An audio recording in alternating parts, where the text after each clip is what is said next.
Bonjour chers amis qui aiment l'histoire, chers frères et sœurs, je vous salue humblement.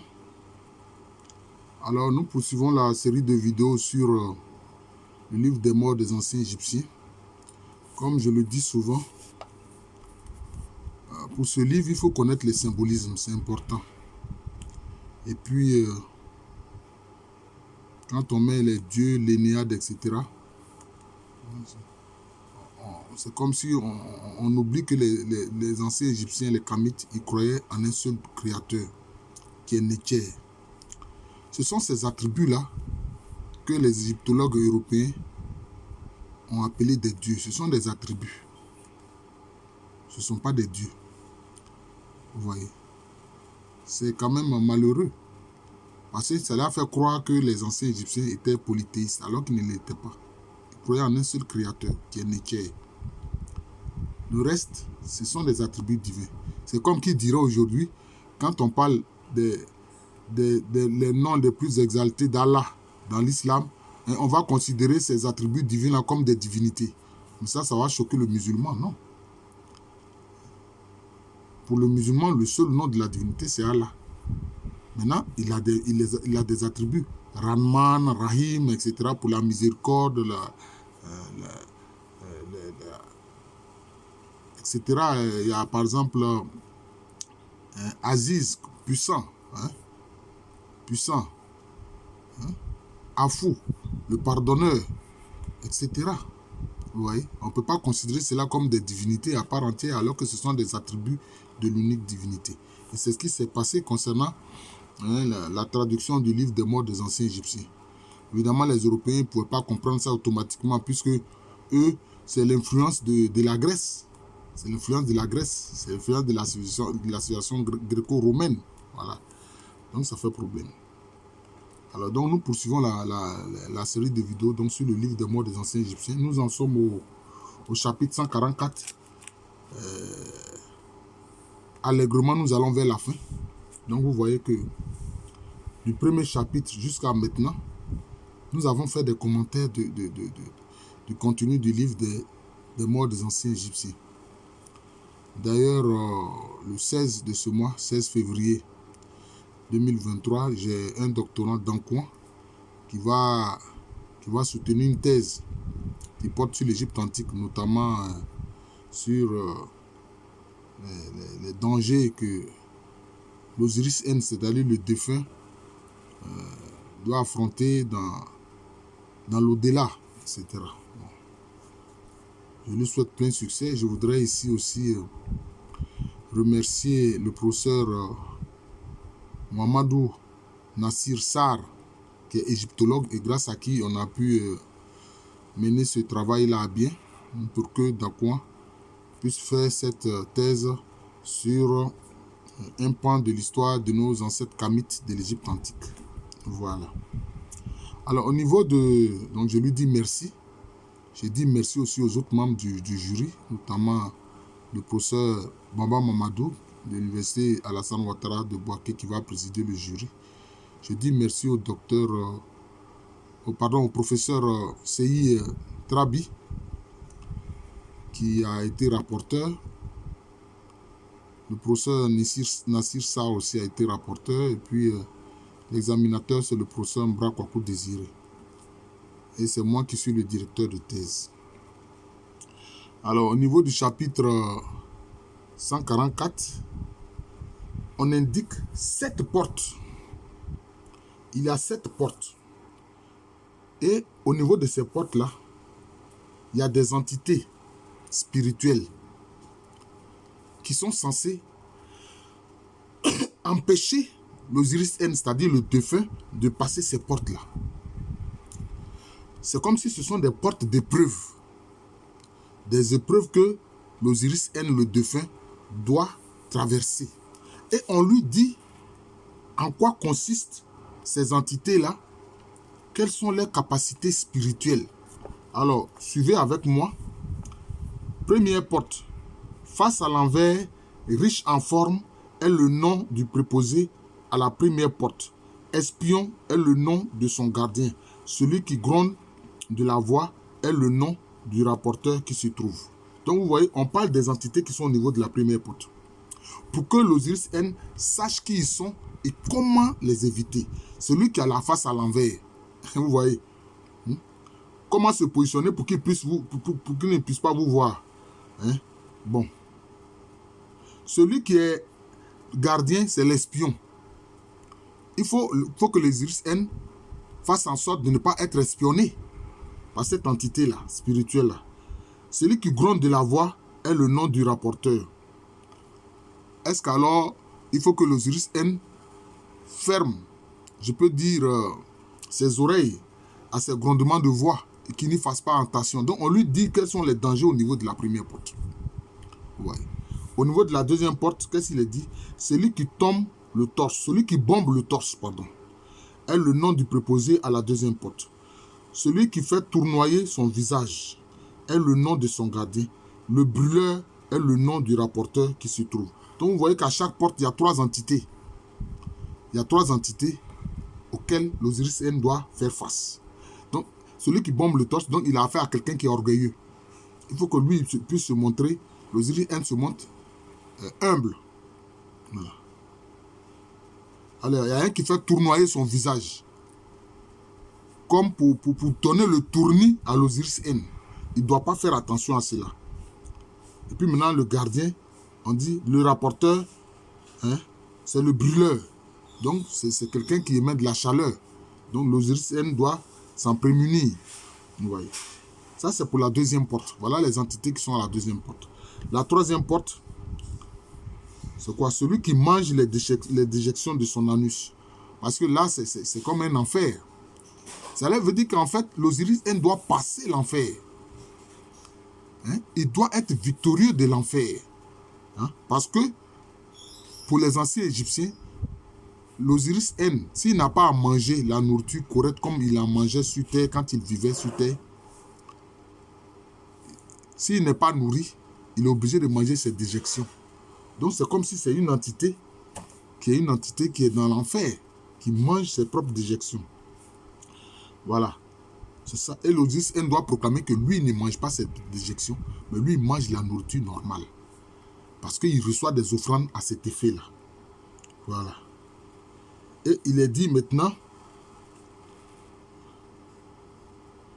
le nom du proposé à la troisième porte, celui au visage vigilant est le nom de son gardien.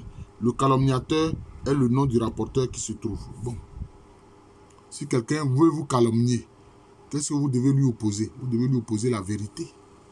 Vous devez lui opposer la vérité. Maintenant, il y a un qui est vigilant. Bon, s'il est vigilant, pour ne pas être pris en défaut, mais vous devez lui opposer la sincérité. Vous devez lui opposer la sincérité.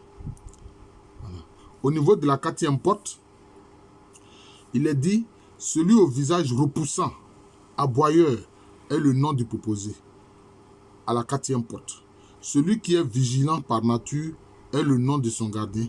Grosse tête qui repousse le furieux est le nom du rapporteur qui s'y trouve. Donc l'Osiris N, qu'est-ce qu'on veut dire par là? Il ne doit pas se laisser effrayer par ce visage repoussant. Il ne doit pas se laisser effrayer par ce visage repoussant. Il ne doit pas avoir peur de ce visage repoussant. Et celui qui est vigilant, il doit lui montrer que lui n'a rien à cacher. Il n'a rien à cacher. Et celui qui a la grosse tête qui repousse les furieux, mais que doit faire l'Osiris N pour lui opposer le contraire? C'est de lui opposer la douceur. Il ne doit pas être furieux, mais il doit être doux. Vous voyez? Donc c'est cela. Cinquième porte, celui qui vit des vers, c'est-à-dire qu'il se nourrit des vers comme les reptiles se nourrissent des vers, est le nom du proposé à la cinquième porte. Le brûlant est le nom de son gardien. Tête d'hippopotame, impétueux d'attaque, est le nom du rapporteur qui se trouve. Qu'est-ce qu'il fait? Lui, il doit proclamer que lui, il se nourrit normalement. Il ne mange pas de vers, il n'est pas un reptile. Voilà. C'est ça. Le brûlant, il doit éviter de s'approcher de lui pour ne pas être brûlé. Et puis maintenant, celui aussi qui a une tête d'hippopotame, impétueux d'attaque, il doit se prémunir de lui pour ne pas que celui-ci puisse lui sauter dessus. Vous voyez. Voilà. Maintenant, la sixième porte, il est dit Ik Enta. à la voix puissante est le nom du proposé à la 6e porte. Celui qui est changeant de visage est le nom de son gardien. Celui qui est tranchant de visage, le proposé au lac, est le nom du rapporteur. Bon, l'autre, il a une voix puissante. Bon, il doit faire en sorte que cette voix n'ait pas d'impact sur lui et s'il va se fermer les oreilles. Bon, voilà, donc c'est ça. Et puis maintenant, celui qui est changeant. Donc, ça veut dire que l'autre, il est versatile. Quelqu'un qui est changeant, c'est quelqu'un qui est versatile.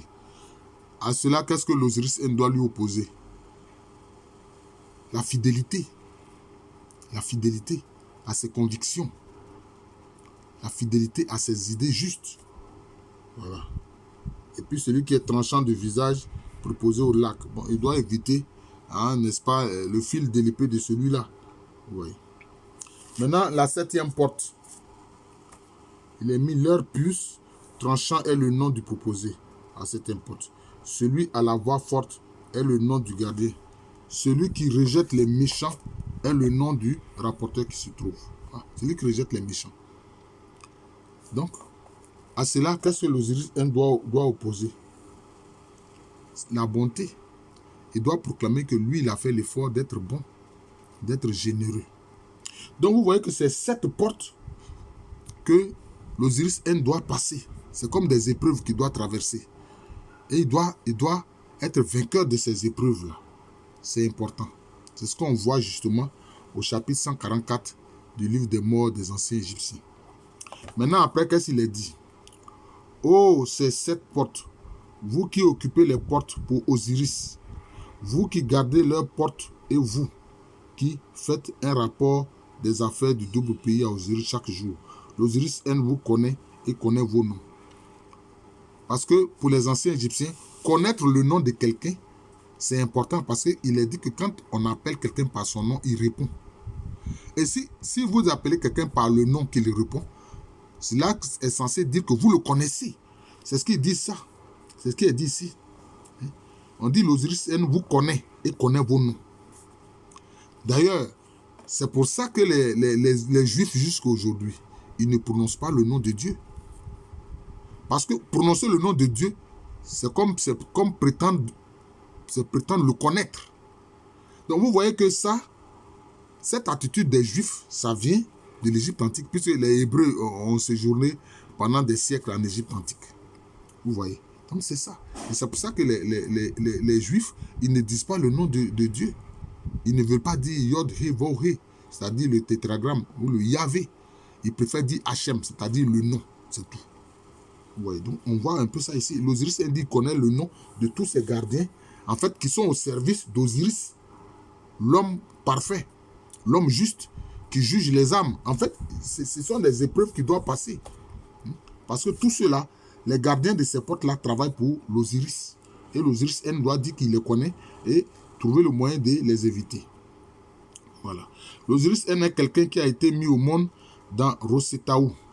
Et la qualité de bienheureux lui a été donnée par le maître de l'horizon. L'Osiris est un dignitaire dans paix, comme prêtre Wab d'Osiris. L'Osiris reçoit l'hommage dans Rosetaou, lui qui est conduit aux dieux, aux attributs divins dans l'horizon. Parmi les courtisans qui entourent l'Osiris, l'Osiris que je suis est l'un d'eux, quelqu'un qui les conduit. Cela veut dire quoi? Il est en train de dire que lui, il est prêtre même au service d'Osiris, l'homme parfait. Voilà. Et que lui, il est un bienheureux. Et que lui-même, il est un notable. Il est un notable. Et qu'il a vécu où? Dans la cité de Rosetaou, qui est une cité sainte. Est-ce que vous voyez? Donc c'est ce qu'il est en train de dire. Et que ceux qui entourent l'Osiris, l'homme parfait qui juge les âmes, lui, il est avec ceux-là. Il est l'un d'eux. Il est l'un des courtisans d'Osiris. Ouais, c'est ce qu'il est dit ici. Il est dit encore, l'Osiris est un bienheureux, maître des bienheureux, un bienheureux agissant. L'Osiris est quelqu'un qui célèbre la fête du mois, qui annonce la fête du 15e jour. L'Osiris circule portant l'œil d'Horus à côté de Thoth. Aussi, il porte l'œil d'Horus, cela veut dire quoi? Bon, Horus, c'est le symbole du roi. Mais aussi, l'œil d'Horus, C'est l'œil de la bienveillance. C'est l'œil de la bienveillance. À côté de Thoth, qui est le principe de la parole, Djéouti. Voilà. La nuit où il parcourt le ciel comme justifié. L'Osiris N passe en paix quand il vogue dans la barque de Ré. La sauvegarde de l'Osiris N est la sauvegarde de la barque de Ré. Donc cela veut dire quoi? Il veut dire que lui se réfugie dans la barque de Ré. Ré qui est le principe de la lumière. Ré qui est le principe de la lumière divine. Donc vous voyez que lui, il dit qu'il est dans la barque de Ré. Voilà. Il est dans la barque de Ré. Qui circule en portant l'œil d'Horus. Et à côté, la parole de Thoth, etc. Donc vous voyez que il met de son côté des arguments solides en s'appuyant sur les attributs divins. Voilà, en s'appuyant sur les attributs divins. Et non sur des divinités comme les égyptologues européens veulent faire croire. L'Osiris N est un grand nom que vous avez énoncé.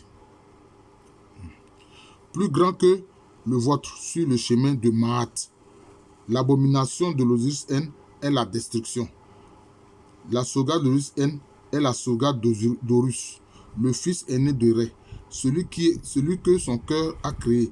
L'Osiris N ne sera pas saisi, ne sera pas repoussé des portes d'Osiris. L'Osiris N est quelqu'un qui dote Ruti. Bon, vous voyez, on dit qu'il ne sera pas repoussé de ces portes-là. Il va pouvoir passer ces portes-là. Vous voyez. Et que, qu'est-ce qu'il a dit encore? On dit qu'il est sur le chemin de Mahat. Et sur le chemin de Mahat, le principe divin de la vérité et de la justice. Et que ce que lui n'aime pas, c'est la destruction. Donc lui, il n'est pas un destructeur.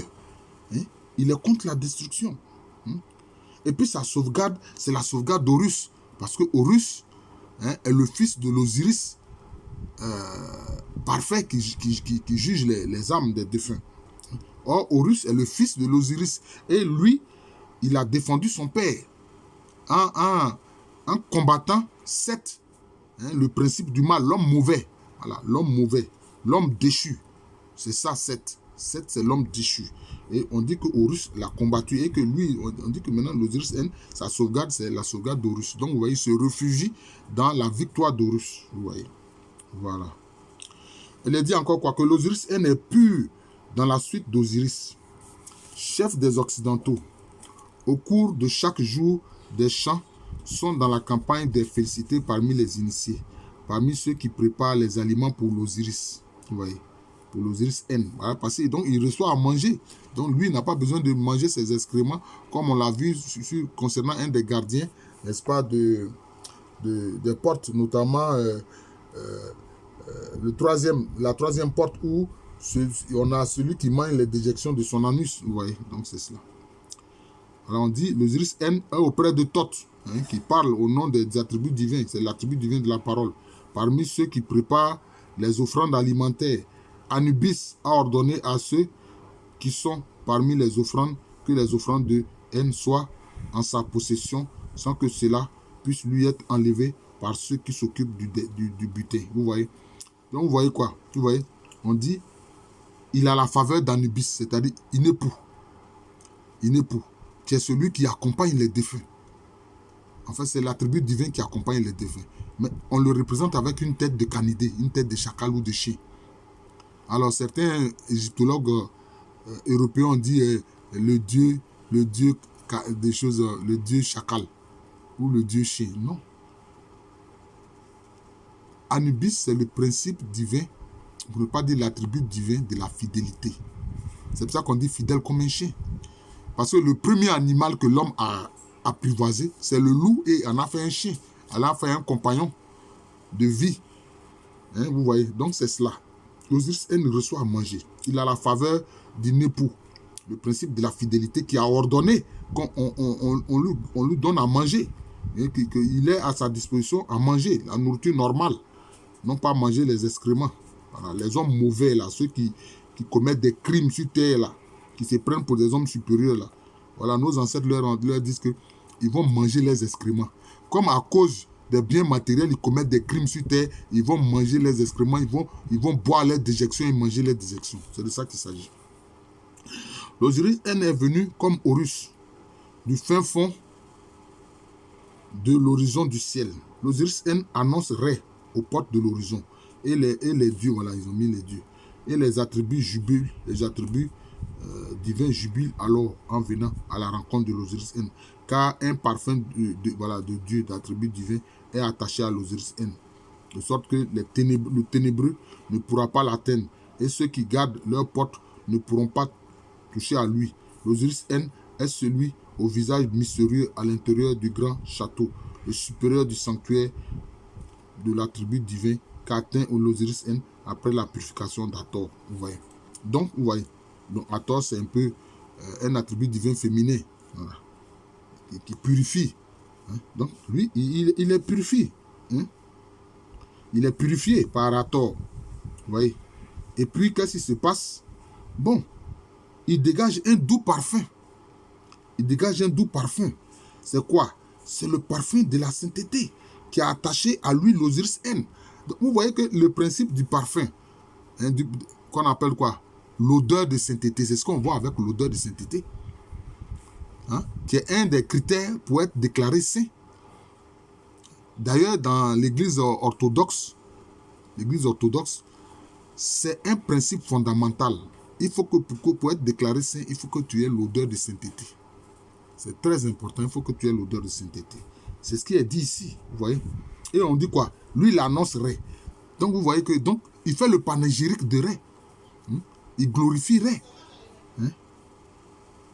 Et on dit quoi? Il est venu comme Horus justicier, qui a combattu les forces du mal. Il a combattu Seth et ses coalisés. Ouais, donc, voilà toutes les faveurs qui sont en faveur, pour ne pas faire de répétition, en faveur de l'Osiris N.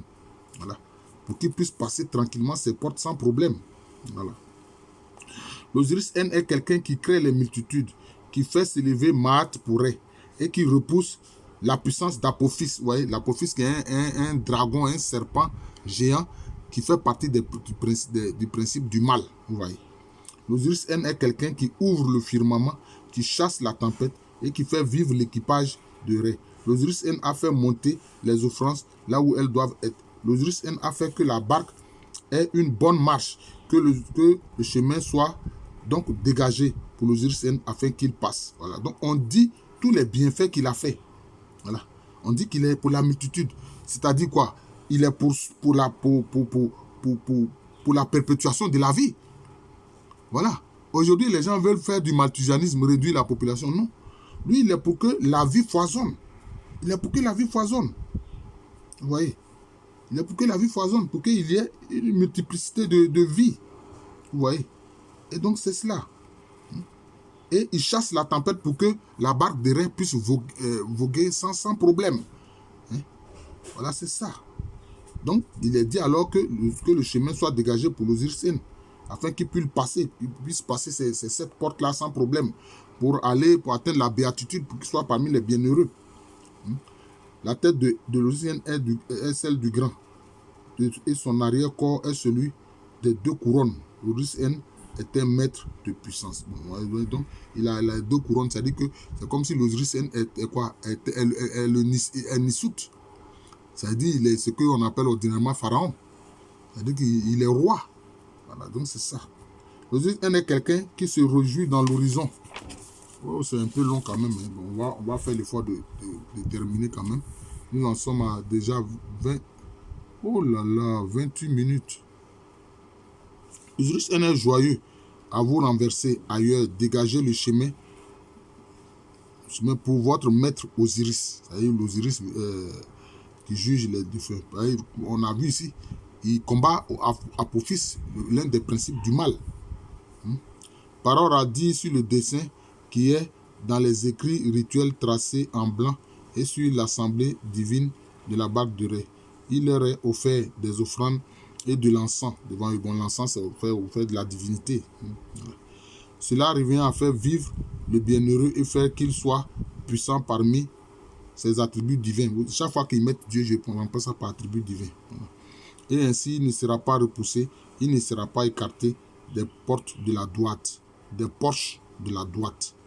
Ainsi, ce n'est pas les portes de la droite. Bon, donc c'est cela. Donc, l'Osiris N est quelqu'un qui agit bien. Voilà. Donc, il doit pouvoir avoir accès aux portes de la droite. Et il récitera ceci sur la statue de ce bienheureux devant eux, quand on la présente à chaque porte conformément à celui qui est dans les écrits. Donc vous voyez, l'Osiris, il offre l'encens pour exalter la divinité, pour exalter les attributs divins. Donc vous voyez, donc il a, comme dit, on dirait des mérites, il a des mérites. Voilà. Parole a dit à l'entrée de chaque porte, conformément à ce qui est dans les écrits, offrande à chacun d'eux, connaissant en cuisse, tête, cœur et côte d'un taureau rouge, 4 bols de sang, pain, 16 pains blancs, 8 pains pécènes, 18 gâteaux, chênes, 8 galettes, kénéfou, 8 pains ébénoutes, 8 cruches de bière, 8 vases de grains, 4 bassins en argile remplis du lait d'une vache blanche, plantes vertes, huile fraîche, fard vert et fard noir, huile sainte de première qualité et fumigation d'encens. Bon, voilà. Donc, l'offrande d'encens, et puis il offre quoi? Il offre de la nourriture. Il offre de la nourriture. Et il y a ces paroles-là qu'il prononce devant chaque porte. Les portes de ceux qui font passer l'épreuve à l'Osiris N. Vous voyez. Mais j'ai remarqué aussi l'importance de certains chiffres précis. Il y a 4 bols de sang, 16 pains, 8 pains, 18 pains, 18 gâteaux chênes, 8 galettes, 8 pains ébénoutes, 8 cruches de bière, 8 vases de grains. C'est comme si le 8 est un chiffre important. D'ailleurs, chez les Nzema, on le voit, les Nzema, c'est un peuple lacan on le trouve à Grand Bassam, dans la commune de Grand Bassam, au sud-est de la Côte d'Ivoire actuelle et au sud-ouest du Ghana. Pour eux aussi, le 8, c'est un chiffre important. C'est pour ça que l'enfant qui naît, le 8e enfant dans l'ordre de naissance, on l'appelle Nyamke, c'est-à-dire don de Dieu. C'est-à-dire don de Dieu. Vous voyez, donc c'est ça. L'importance de certains chiffres. Voilà. Donc, il offre tout ceci. Et donc, il a une attitude bienveillante vis-à-vis des attributs divins. Voilà. Donc, en retour, bon, il reçoit la grâce de ceux-ci. Voilà. Il offre la fumigation, c'est-à-dire l'encens, etc. Donc, c'est un peu ça. Mais, en fait, c'est fait en son nom par ses parents. C'est fait en son nom par ses parents, puisque lui, il est décédé. Voilà. Donc, en fait, c'est de ça qu'il s'agit. Parole a dit là-dessus, puis effacé trait par trait après que ce dessin a été exécuté. Quand 4 heures de jour ont passé, prends bien garde aux positions des étoiles dans le ciel.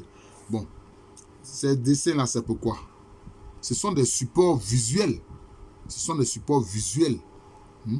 Voilà. Parce qu'en spiritualité, on a besoin aussi quelquefois de supports visuels. C'est un problème quand il n'y en a pas. C'est cela.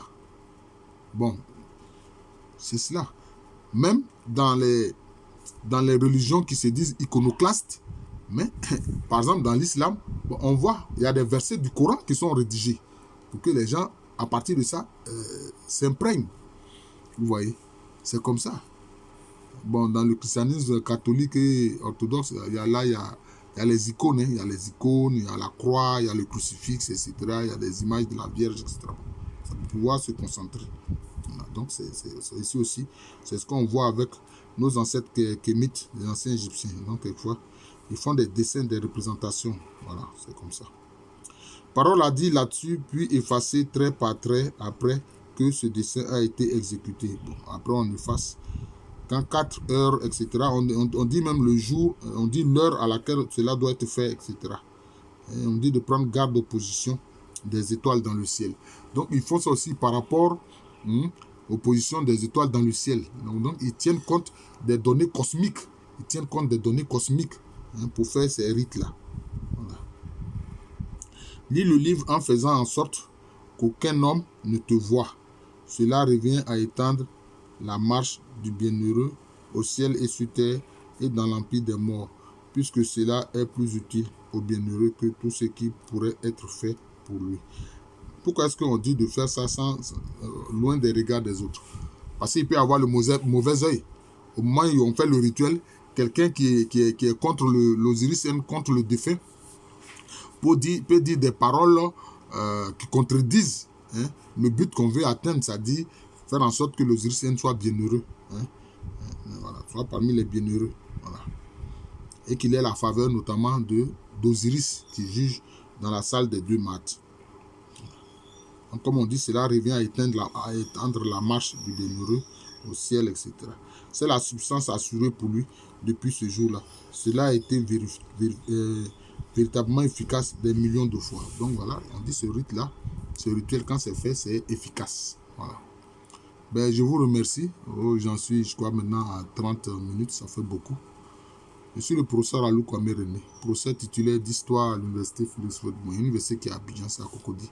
C'est en Côte d'Ivoire, un pays situé en Afrique de l'Ouest. Merci encore et bon week-end à tous.